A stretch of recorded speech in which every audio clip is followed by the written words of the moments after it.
breaking news, expert analysis, and the stories that matter most, all in one place. I totally acknowledge seeing flames is a scary situation. WSIC News Talk Now. The following is a paid program and does not necessarily reflect the views of WSIC. Good morning, Lake Norman. Cornelius Mayor Woody Washam here, and we're back for About Town today. So we're going to do some really ancient traveling back into time here with our police department. But what a beautiful day we've got this day here in the town of Cornelius. We're coming off of a big election week. It's been an exciting week, and I will have to admit I was proud in some cases and a little disappointed in a couple more with those election returns coming in. But, life goes on and things will work out, and we'll move this area forward for sure. So anyhow, here we go today, and our topic of conversation today is one of my favorite topics here in the town of Cornelius, and as an elected official for the past 10 years, a little bit more than 10 years now. What a great topic it is, and that would be the Cornelius Police Department. And I have as my guest Lieutenant Steve Davis, one of my buddies in that department for a long time. Yeah, listen to the crowd, y'all. Listen to the crowd. They love. I got already checked for that. They love Lieutenant Davis for sure. So, I've gotten to know him over the years, and what a quality guy he is. He's done a little bit of everything in the Cornelius Police Department. Steve, welcome. Thank you very much. It's so good to have you, and tell me a little bit about your career with the Cornelius Police Department. Well, or law enforcement overall. Yeah, so you talk about we're going way back in time, and I wasn't sure how to take that. You said ancient and way back in time, and I'm the guest today. I'm including, so I don't know exactly I'm including myself. Me or what? Yeah. So I've been with Cornelius for just over 28 years now. Wow. February 26th of this year was 28 years. That's my career in law enforcement. I started in Cornelius, and I've been here the whole time. What a great story. And we've got a lot of people like that has achieved such longevity and given our town such lengthy service. And a couple of them have left and come back, and what a great story it is to tell. I guess that means in this business we're a pretty good place to work. Maybe we're a very good place to work. We have, as recently as today or right now, we have one officer that left and was gone about 8 months, and just I want to come back. I want to work in Cornelius. So, great. We have officers that come from other agencies and come in and are like, this I've never seen this where I was at. So we are very, very, very fortunate at the police department.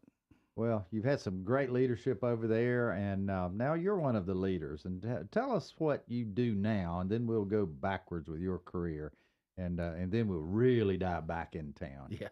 So now I'm over field operations, which is our patrol division, our lake enforcement, and traffic.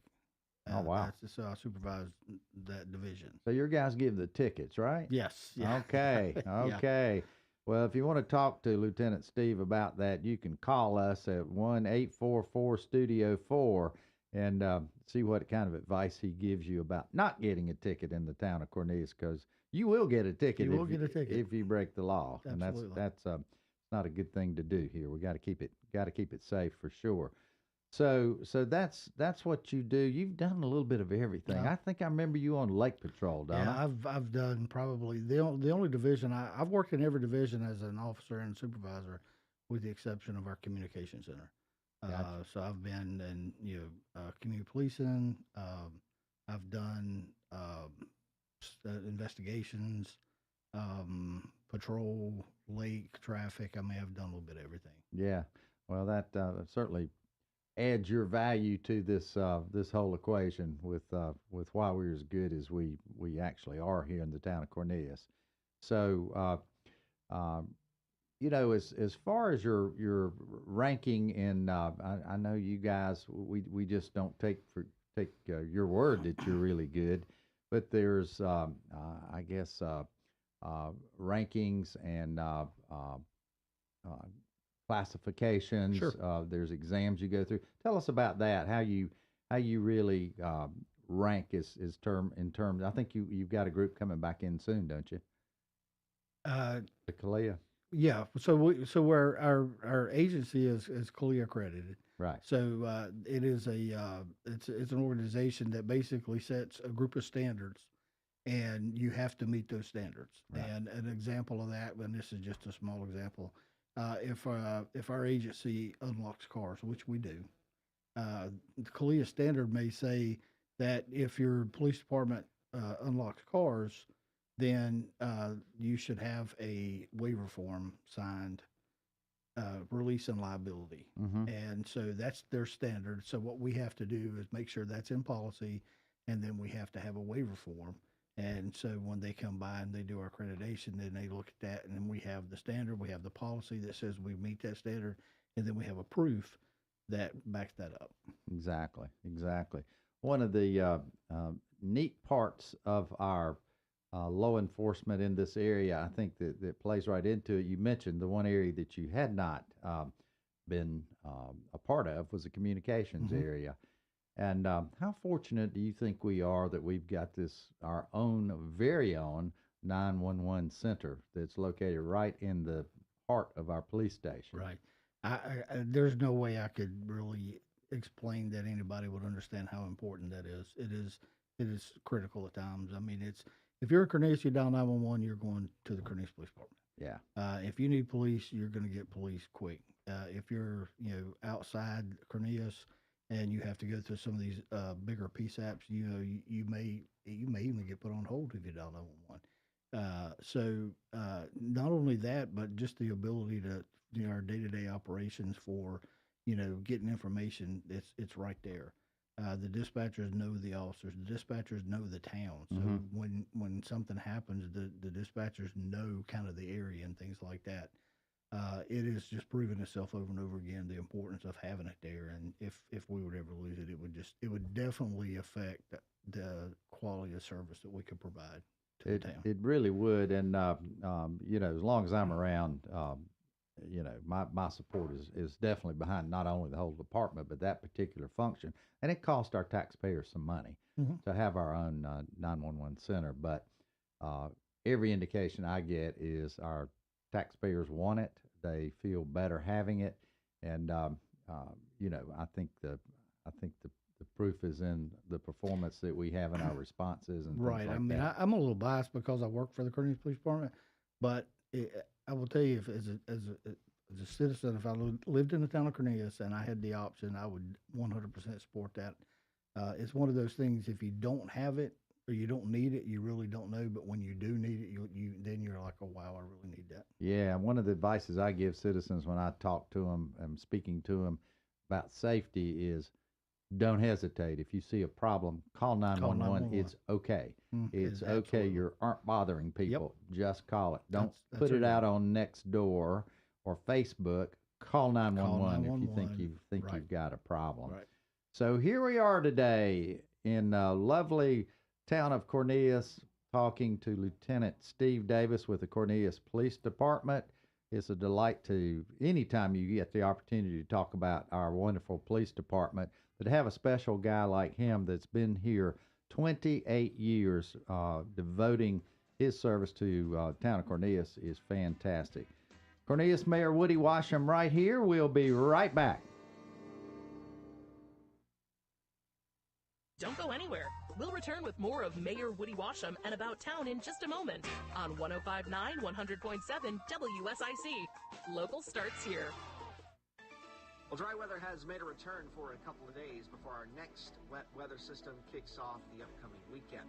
We'll see clouds to start our Thursday. Mix of clouds and sun, though, by this afternoon. We'll get warm again as temperatures climb into the upper 60s, near 70. We'll be dry again on Friday with temperatures in the upper 60s, but our Saturday will be wet. Drying it out again, though, with sun shining, a bit cooler by Sunday. That's your forecast from the WSIC Weather Center. I'm meteorologist Chase Myers. Here is your WSIC community calendar. April 25th through the 28th at Wilkes Community College. Featuring nearly 100 performers, including Old Crow Medicine Show, Sam Bush, Turnpike Troubadours, the Teskey Brothers, Nickel Creek, and more. Tickets and information at merlefest.org. Listen each morning to Good Morning LKN for your chance to win tickets. Coin collectors, get ready. The Statesville Coin and Currency Show is coming to the Statesville Civic Center March 16th and 17th, featuring over 60 tables of some of the finest coins around. For more info, contact Bill Brewer of Carolina Prospectors in Statesville. The Statesville Coin and Currency Show, Statesville Civic Center, March 16th and 17th. Eagle Rentals in Statesville is celebrating you and the wonderful community they serve. Come to Eagle Rentals Customer Appreciation Day, March 16th from noon until 4 p.m. Fun for the whole family. Kids and adults are welcome.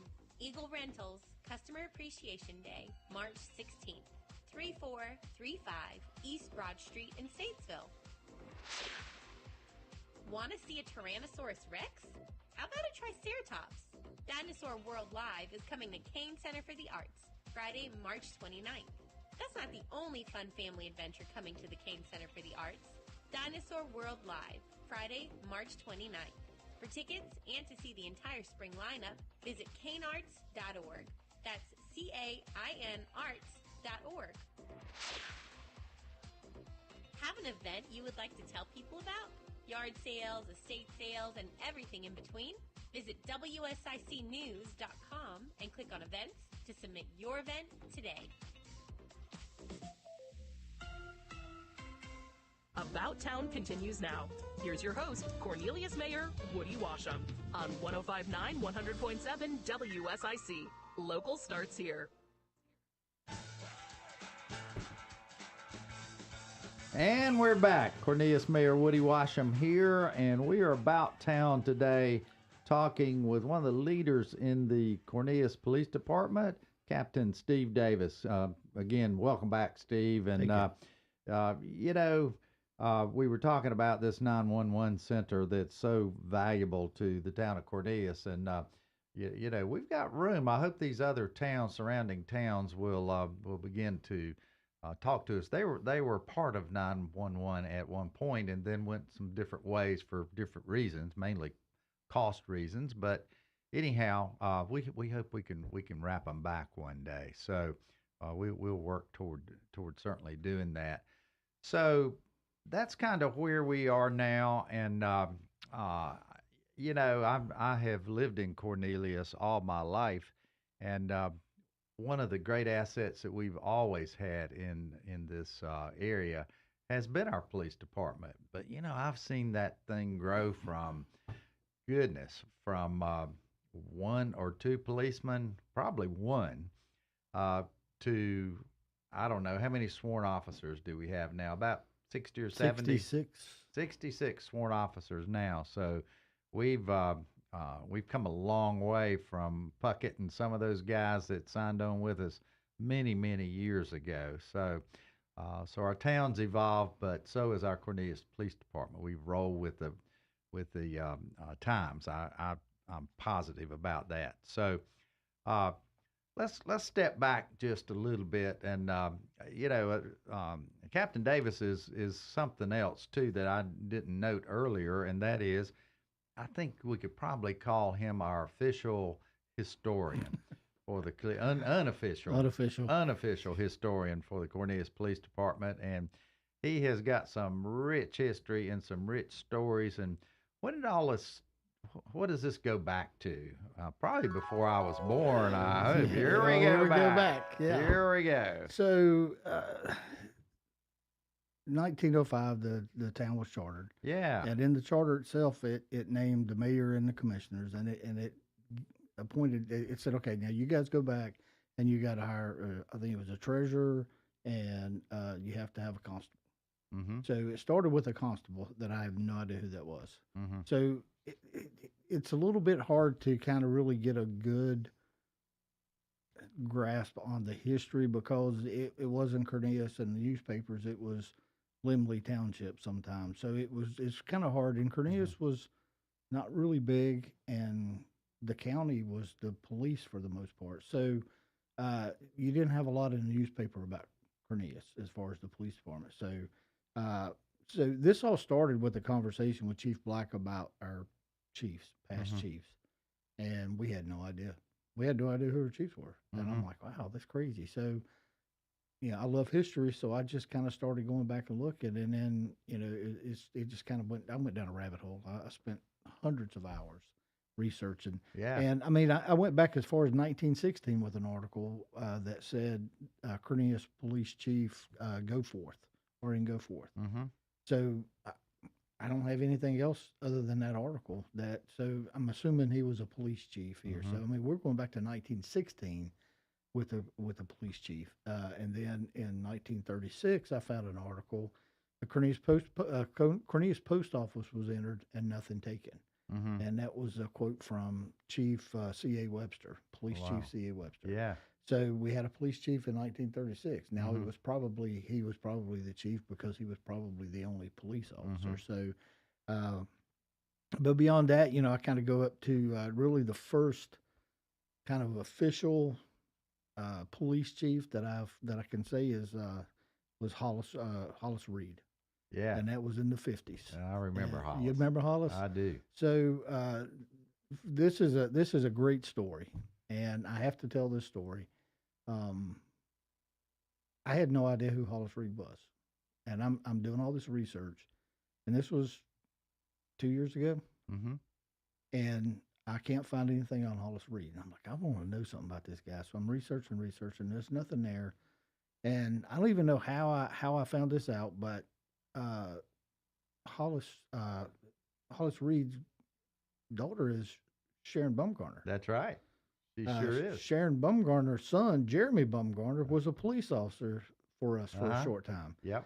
And I'm like, how did I not know that? So, but before I found that information out, I found an article in the newspaper, and it was May 13th, 1955. Huntersville Police hires Hollis Reed as their police chief. So it was May 13th, 1955. Right. On June the 4th, 1955, which is 2 weeks, maybe 3 weeks, there's an article in the paper, Hollis Reed quits. Huntersville looking for a new police chief. And of course, I'm like, oh man, I wonder what this is about. So I'm like, in my head, I'm like, oh, there was small town, right. Chief goes Drama. in, is not going to play by their rules. I'm my own man. And so I just had all this, kind of big drama story. Well, when I found out about, Sharon, and I called her, and, we just talked about Hollis. And I said, look, I got to ask you this. What happened? What happened that, made him quit there? Or was he forced to leave, or what's going on? And, she said that when he was hired in Huntersville, the town of Huntersville provided housing. And his mama, or her mama, his wife, said, I'm not living here. We're not leaving Cornelius. I'm not moving to Huntersville. You're going to quit this job. And I believe they lived on the corner of Catawba Avenue and Church Street. They did. Yes, they did. That's and what I remember. Her parents, Sharon's grandparents, lived across the street. That's right. So it was a combination of not wanting to be out of Huntersville. She didn't know anybody, but she didn't want Hollis to be in Huntersville and her being here in Cornelius and no way of contact. Of course, she didn't have cell phones and things. Right. So it was just a combination of things. And I love the way Sharon put it. She said that her mama persuaded Hollis to come back to Cornelius. Yeah. So yeah, he was there for a couple weeks, and that was it. And from there on, I've got a pretty good idea of our chiefs. And we're actually doing a chief's wall at the police department. So we've got pictures and we've got plaques made. So when you come in, it's gonna be a wall with all the chiefs on it. Right. And we're gonna have a little reception when we get that up, because I want to try to get people in, because the stories that we're gonna hear at that point. Maria Jaton, W.B. Jaton was after Hollis Reed. William Brady. Well, in my research, I'm seeing W.B. Jaton. I'm just article after article about him being in Mecklenburg County Police. And I was following his history and didn't really see anything about Cornelius. Mm-hmm. Another Maria Jaton lives in town. That's his daughter. She lives here in town. She would come to the police department. I had no idea. Found that out. Amazing. And I had some pictures of WB Jaton from the newspaper. So Maria was sitting in my office, and I said, "Have you seen any pictures of your dad in uniform?" And she said, "No." So I'm like, I'm going to make her day. I'm going to show her pictures. This is going to be kind of a touching moment. And I pulled this picture up, and she said, "That ain't my daddy." Oh, no. And I said, "No, this was when he was in the county police, not when he worked in Cornelius." She said, "That ain't my daddy." Wow. And I'm like, "Man, this woman's crazy." Was her uncle. Was her uncle? Wow. W.B. Jaton. You had a William Brady, which was her dad, and a William Barnett, I believe, Brady. Mm-hmm. Or William Barnett Jaton, William Brady Jaton. So there's two W.B. Jaton. So all this research I've been doing, all this stuff I found was actually her uncle and not her dad. So, but she brought me a couple of things that, she had from, when her dad was the chief, and pictures. We've got some pictures now of, of an old patrol car that ultimately I would like to get a replica of that car because I think it'd be awesome. Yeah. So yeah, we go back to like 1916, as far as police chiefs go. Again, the county police pretty much handled most of the stuff. And you talk about our growth. Our growth is, you'd be surprised, I think, or at least I was. We're 66 officers now. But you've up into the 80, was it 80 in the mid 80s? You had 7 officers. 88, you had 8 officers. And even up until 90 and 93, you had 8 officers. Wow. That was it, and a chief. So, Yeah. I mean, that's really not that long ago compared to where we're at now. Exactly. So when I started in 96, I think we were probably maybe at 20. Mm-hmm. We had 2 zones, the east side of town and the west side of town. You had 1 officer in each zone and a sergeant. And that was it. And that was like that for a long time. And wow. now we have 5 zones and an officer per zone. Right. When we're full. Right. Well, back in the days and through the times, we've had some characters in this town. I know you know that. And I don't think you go back as far as the Tree of Knowledge and all those wonderful institutions that have been in our town, but I do. And I think actually our police officers or our chiefs, because there's probably just 1 or 2 in the department, they'd hang down there with them. And the Tree of Knowledge was located right outside of the current Walgreens, right? Which was really nothing there for a long time until Cashin's moved their location down there in good many years ago, and then got out of the major grocery business. Right. So that was a big hangout spot, and our downtowns have. They're very different back then. Yeah. And our town halls, I think we actually had a jail in our town hall. So we actually have the bars. Really? Yeah, the bars, again, right as I was doing all this, the bars were leaning on the back wall down at the new building down at Star Creek. Ricky Overcast, those bars come from the jail cell. That's incredible. Well, we're gonna get a little bit deeper in those bars, and we're doing this history museum. We'll talk about that too, and how some of this could fit in. Cornelius Mayor Woody Washam, and we are with Captain Steve Davis, and we'll be right back.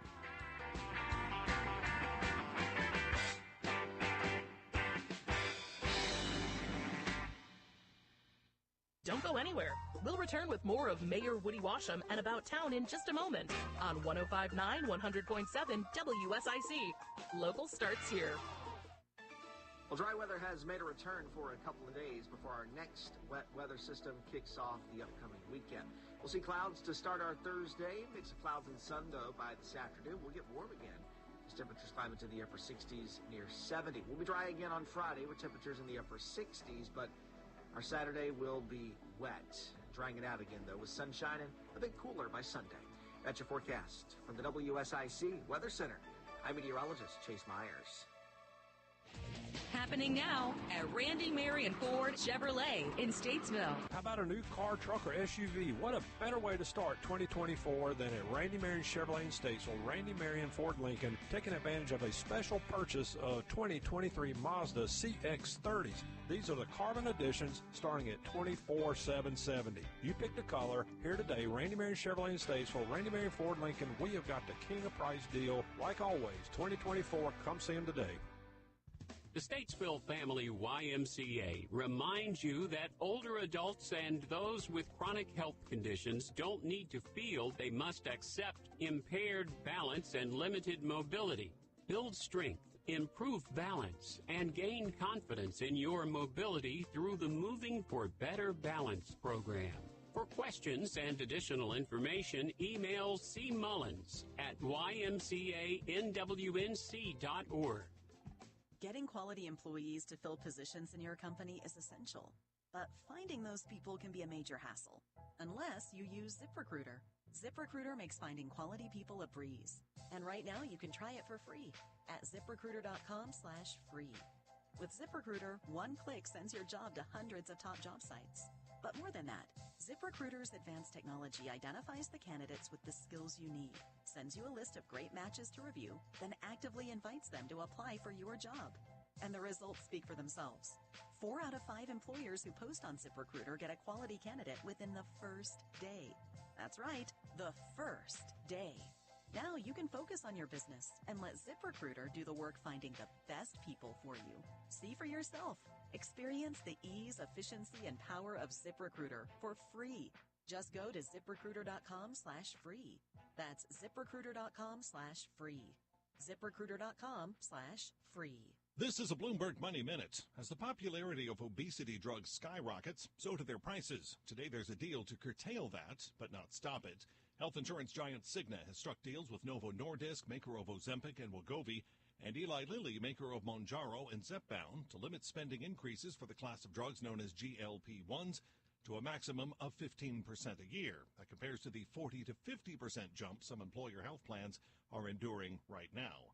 An effort is on to get you chewing gum again. The gum bubble burst during the pandemic when masks and social distancing made bad breath less of an issue. According to market research firm Circana, gum sales dropped by nearly a third in 2020 and have barely recovered. So Wrigley-owned Mars is repositioning gum as an instant stress reliever, promoting its Orbit, Extra, and other gum brands as tools for mental well-being. Stock index is higher, Dow gaining 0.5%, NASDAQ and S&P each up about 1%. Andrew O'Day, Bloomberg Radio. About Town continues now. Here's your host, Cornelius Mayor Woody Washam, on 105.9 100.7 WSIC. Local starts here. And we're back. Cornelius Mayor Woody Washam here with Captain Steve Davis. And boy, the stories are starting to roll here about our Cornelius Police Department. I just was looking through some of his memorabilia that is kind of laying around the table here. And one of the things I saw was it's an article where all 4 Cornelius police officers resign because of the leash law. Is that what's that all about, Steve? Yeah, what a story that is. In the early to mid '80s, the town council voted in a leash law that said you had to keep your dogs on leash. You know, you couldn't let them run wild, and if the dogs were out, then the officers had to pick the dogs up, or they had to write tickets and things like that. And essentially, the police said, you know what, we're not animal control officers. We're professionals. We're not equipped to handle dogs. We're not trained to handle dogs. We don't have a way to transport dogs. That's not what we do. But it goes a little bit further into that too, because the citizens, I don't think, help the situation by kind of egging it on. You know, the dog would be running down the street and, oh, you better go catch that dog. You know, the dog's getting away from you. Better. So I think it. So yeah, and at that time there were 4, and the chief and everybody. One ended up staying, but everybody left because of leash law. And I mean, being in law enforcement, yeah, when I first started here, we would pick up dogs and take them to the animal shelter, and we had to put them in the back of the car. And I'm like, you know, And luckily, we don't have to do that now. But yeah, I mean, we're not trained to handle dogs. You know, we don't have the equipment, so I understand it. Again, I don't think the kind of the picking helped the situation any at all. Either. Yeah, citizens picking on them and kidding them because I mean everybody knew everybody in this town. I remember that, and I still sort of do, but it's not like it was for doggone sure, really not. So. Well, that's quite interesting, and I also heard a story about, and we won't call any names here. One of the police chiefs went over and punched the town manager out. Is that true? Yeah, so that's a story. There's a lot to that story. Did he hang around after that? He did not. He was gone. There was and I don't. People that actually know about some of this stuff, like in great detail, are probably like punching a wall now. But I'm getting what I get from newspaper articles that I read, right? So something happened, and he essentially was let go, asked to resign, whatever. And on the way out, he punched the town manager in the stomach, and a little bit later, shot into the town hall, and up until a short time ago, we still had the plywood with the bullet hole in it, and we can't find it now. We don't know where it went. Shot into play, and he didn't get. I think he got a suspended sentence or something, but he stole a gun, shooting in the town hall, and assault on the town manager. Right. Yeah. So that's one of the times we probably don't like to talk about things that happen in Cornelius. Exactly, but you know, it's a long list of things again, for sure. And that was in the 80s, which is not that long ago. But again, like 4 officers. So Cornelius is totally different now than it was back then. We've grown. Again, for me, it doesn't seem as long because I've been here. 28 years is a long time, but it doesn't seem like that long. So when I think about when I first started and where we are now, it seems like it happened super fast. And I think the town really grew. And as far as the police department goes, I think we've grown very professional over in a short period of time. When you think of the charter started in 1905, right? So within the last 35, 40 years is when because the Mecklenburg County the county police did all the major stuff, and we were here to write speeding tickets and maybe lock up a drunk or something. But anything major happened, we had the county would come in. Right. Like the great cotton mill robbery.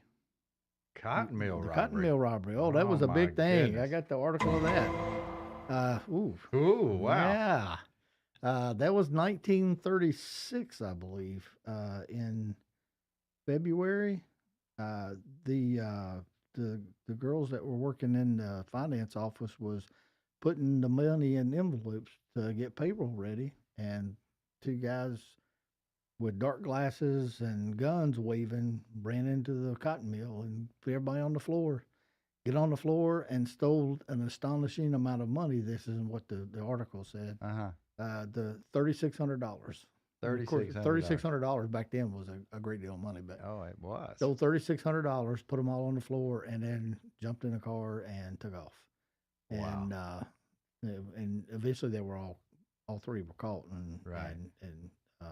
But it was also funny how fast the trial happened. I mean, within I think like maybe 4 or 5 months they were arrested and the trial was over and they were sentenced. And then today that would be like not happening. It'd take forever for it to go to trial. It would. So but it was fun to read the article about this astonishing event, and but again, Cornelius was totally different then. You just didn't have things like that. So tell me what you read about this. We used to have a court in town, didn't we? Yeah, so we had a mayor's court, and this was actually in 61. I think we need another mayor's court. Yeah, it was a traffic court. I'd enjoy that. Yeah, the purpose of the traffic court was to handle traffic things without having to go all the way to Charlotte.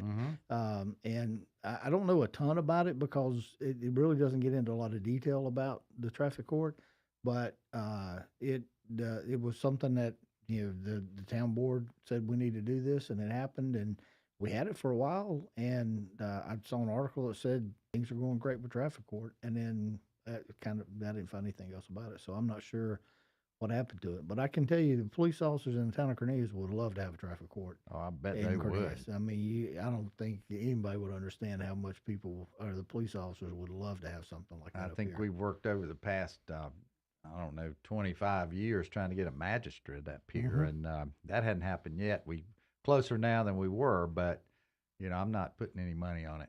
Even now, we've been just talking hoping about that forever. We keep pushing. Yeah. Maybe one day, but we had a traffic court. Had a traffic court. Yep. Wow. Yeah. I get. This only happened to me a couple of times as mayor, but I bet it used to happen a lot back then. Somebody would get stopped and pulled over and get a ticket. Call the mayor. Yep. And I've gotten a couple of those calls, and the way our system is now with everything online, and it's once that officer enters it, it's done. Yeah. So back in the day, it was easy to make a phone call and you could take care of a ticket, and law enforcement. Sir Robert Peel in the 1800s in England kind of created we go again back in time, was charged with, creating the London police force, right? And he has 9 principles that he came up with to, you needed to have as a police department. And one of those was, you enforce the laws and you don't candor to the public, a public, opinion. And it's not political. The politics are out of it and everything. You do the job. And small towns, years ago, it's definitely not like it now, but years ago, the politics did play a part in it. I mean, and I don't think that's a secret anywhere. I mean, if you knew the right person, you could call and get a ticket taken care of. And like I said today, the chief can't do that by law now, but once the officer puts that information in a computer and hits send, it's done. Yeah. And there's nothing you can do about it. You go to court, and there's not even really. I don't even get calls anymore of, hey man, I got this ticket. Is any way, because I never did that anyway. That wasn't me. Yeah. But there's nothing you can do now. But when the first ticket was issued, speeding ticket in the United States. When? Well, so the first paper ticket was 1904 in Ohio, 12 mile an hour. Really? Yeah. The first arrest was made in 1899, I believe, or 97, 12 miles an hour in New York City. Wow. That was the first arrest. Well, I say that, and again, we go down a rabbit hole here with me because I'm just full of this useless knowledge from. Did you know that we had a president that was arrested? A president? No. Yep, and that was Grant. There was a street in Washington that he would race his horses on, and people did that on that street a lot. It's like speeding complaints we get now. People are flying down the street and they were getting it, and somebody got hurt, and they're like, okay, we're not going to do this anymore. And here come Grant down the street, and the officer's like, sir, I hate to do this, but I'm going to have to arrest you. And Grant's like, well, what do we got to do? And he said, I got to take you to jail. And Grant said, well, climb on up. And the officer climbed up in Grant's wagon, and they went to the police department and did what they did. Oh, wow. That's quite a story. Well, here we are today with Captain Steve Davis, reminiscing about the past and what stories we have. And we're not done yet. This is Cornelius Mayor Woody Washam, and we'll be right back.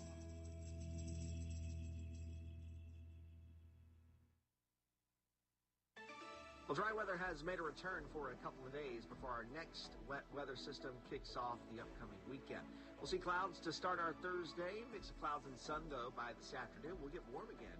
Temperatures climb into the upper 60s, near 70. We'll be dry again on Friday with temperatures in the upper 60s, but our Saturday will be wet. Drying it out again, though, with sunshine and a bit cooler by Sunday. That's your forecast from the WSIC Weather Center. I'm meteorologist Chase Myers. Here is your WSIC community calendar. MerleFest is back. April 25th through the 28th at Wilkes Community College, featuring nearly 100 performers, including Old Crow Medicine Show, Sam Bush, Turnpike Troubadours, the Teskey Brothers, Nickel Creek, and more. Tickets and information at merlefest.org. Listen each morning to Good Morning LKN for your chance to win tickets. Coin collectors, get ready. The Statesville Coin and Currency Show is coming to the Statesville Civic Center March 16th and 17th, featuring over 60 tables of some of the finest coins around. For more info, contact Bill Brewer of Carolina Prospectors in Statesville. The Statesville Coin and Currency Show, Statesville Civic Center, March 16th and 17th. Eagle Rentals in Statesville is celebrating you and the wonderful community they serve. Come to Eagle Rentals Customer Appreciation Day, March 16th from noon until 4 p.m. Fun for the whole family. Kids and adults are welcome. Eagle Rentals Customer Appreciation Day, March 16th, 3435 East Broad Street in Statesville. Want to see a Tyrannosaurus Rex? How about a Triceratops? Dinosaur World Live is coming to Kane Center for the Arts, Friday, March 29th. That's not the only fun family adventure coming to the Kane Center for the Arts. Dinosaur World Live, Friday, March 29th. For tickets and to see the entire spring lineup, visit canearts.org. That's CAIN arts.org. Have an event you would like to tell people about? Yard sales, estate sales, and everything in between? Visit WSICnews.com and click on events to submit your event today. Call now to speak with Cornelius Mayor Woody Washam at 844-STUDIO-4. It's About Town on 105.9 100.7 WSIC.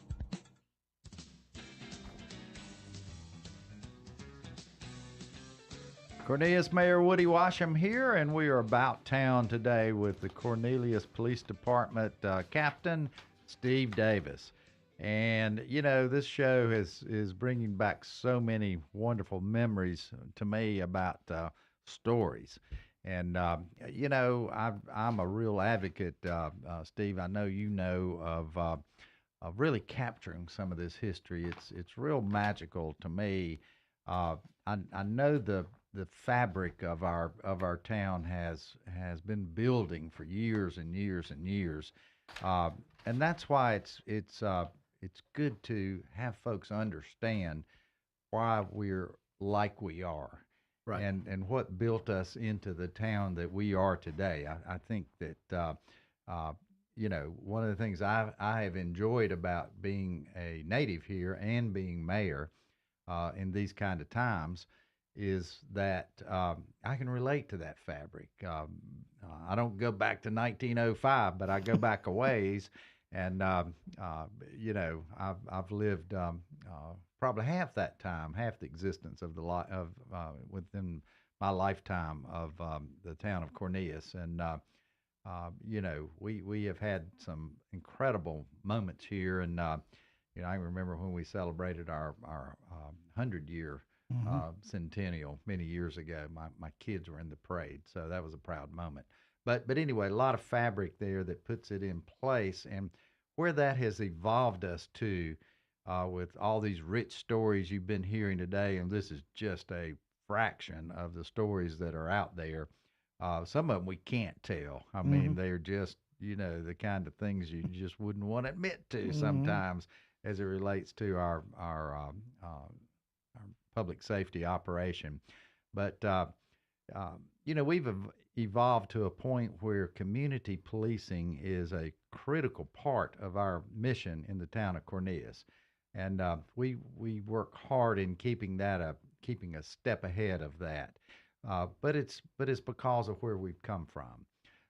Cornelius has never been a fancy town. We have gone from a mill town many years ago and evolved in what I would call now almost to a resort community. And we have such a mix of population here, and their expectations are pretty high as far as how we perform at every level of town government, not just the police department, the park department, you know, the public works department, and the list goes on and on. the expectations are pretty high. But you know, I'm really really pleased about this commitment to community policing, and you know, it relates. How does that relate to crime prevention and those kind of things? So tell us a little bit about that, and in your perspective of how that came about, because you're pretty much heading that up now, Well, aren't you? no, I'm that is not my division, but it's something that we all do, and and it's Exactly. something that we have done. It's on our patch. I mean, our patch says we're community policing driven.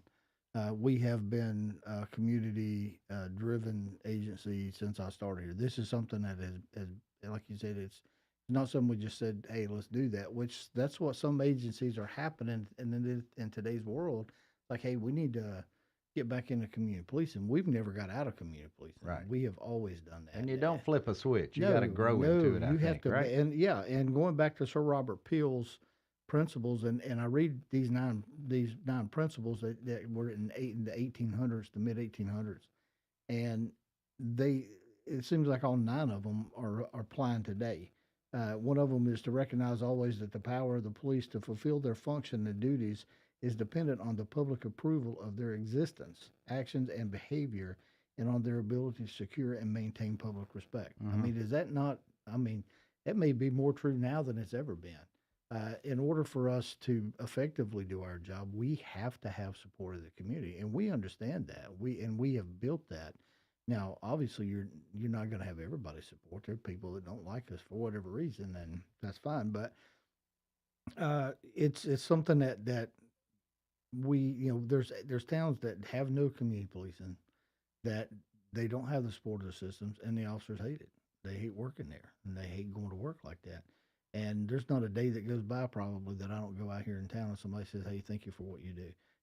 The town of Cornelius is incredible. The citizens that are here are just absolutely incredible. It's amazing, isn't it? It is. And, part of, community policing is crime prevention. And this is my thing. Community policing, crime prevention I love it. I've always loved it. And I'm very passionate about it. And we could actually sit here for an hour and talk about it. But one of the principles that he said, and I love this one, to maintain at all times a relationship with the public that gives reality to the historic tradition that the police are the public and the public are the police.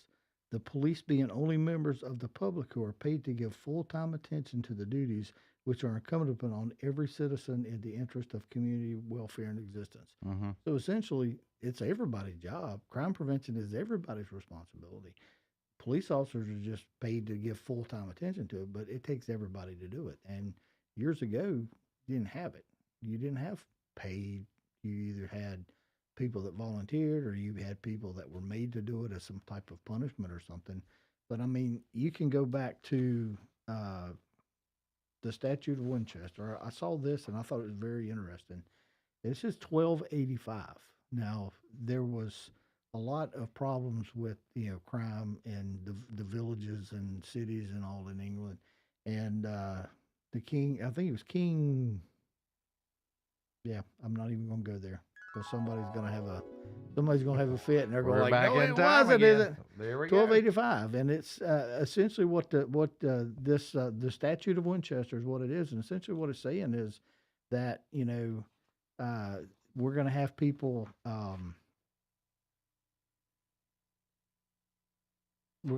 guarding had the gates. Yeah. But one of the problems they had was the leaders of these villages and all, they weren't really prosecuting the violators because it was family or something like that. And so the king is like, okay, if you don't prosecute, if you don't do what you're supposed to do, then you're going to be in trouble.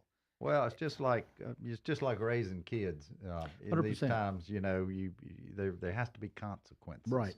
And really with all of our laws and provisions of keeping the peace, there's got to be consequences, right. And that's what makes all this work and come together. But they need to be reasonable consequences. Absolutely, yeah. Well, this is one of the things in the statute that said that they have to have these guards to keep watch, and if any stranger passed by them, let him be arrested until morning. And if nothing suspicious is found, he may go free.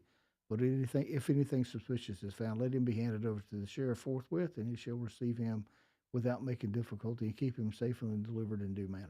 Well, maybe we need to get those bars out of storage here and put them back up. Put them back up. So, yeah, and put the cameras in there so we can see who's in there. Yeah. So if you were walking through, you were arrested just for being out. Yeah. And then the next day you could be let go. It's amazing. So, yeah, and you know that's what has, I think, made our Cornelius Police Department as great as it is, and that is how the community gets behind your efforts in the police department to coordinate this public safety piece of it and back it up. And, you know, public safety includes all sorts of twists and turns on our lake.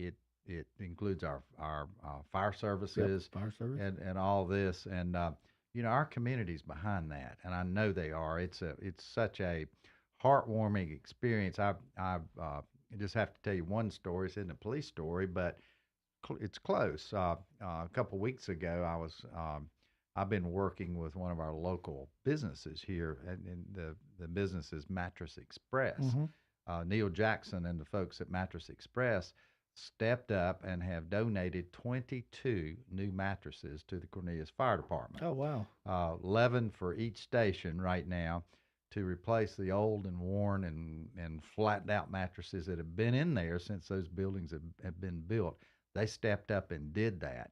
And, you know, it was such a pleasure for me to work with Neil and his folks to provide that kind of support. But you guys are the recipient of all the many funds and hard work that Top Deck puts in place in this community, and they raise a lot of money for lots of different things to help you guys and make you feel good about your jobs and to let you know we love you, right, and appreciate you. So I mean, those kind of things. I don't think that goes on in just every community. I've never heard of it anywhere else. Yeah. So we're so fortunate in this community, and you know, if there's anybody wanting to help, you contact me, and I'll help you figure out a way to support our police officers and our public safety, our fire department, and all those folks that are so critical to keep the quality of life here in our town what it needs to be. I mean, that's an awesome kind of experience.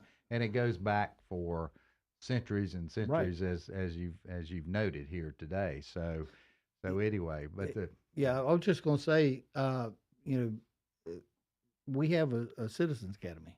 Yeah, tell me about that. The Citizens Academy is incredible. I actually put it together back. I don't even remember when it was. It was years ago. I've always wanted to do it.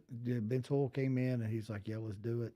I think it is a fantastic opportunity for somebody that knows nothing about policing, police department, anything like that. You come in 12 weeks and you see every aspect of the PD. You meet officers, you do ride-alongs, you get an in-depth look at what we do and how we do things, and I guarantee it's going to change the way you see things. It's 100%. It's an awesome experience. I've heard so many good comments about that, and so many of our citizens have been through that. It's fantastic. Well, what a great show today, awesome. Steve. I really appreciate you being a part of it. Stories continue. Listen to you. The crowd's behind you, and here we go after this beautiful day in the town of Cornelius. Really appreciate everybody listening today. Cornelius Mayor Woody Washam with Captain Steve Davis, Cornelius Police Department, and we will see you next week. Thanks for listening. Serving you better than ever before. 105.9, 100.7. WSIC, Statesville, Morrisville, North Charlotte.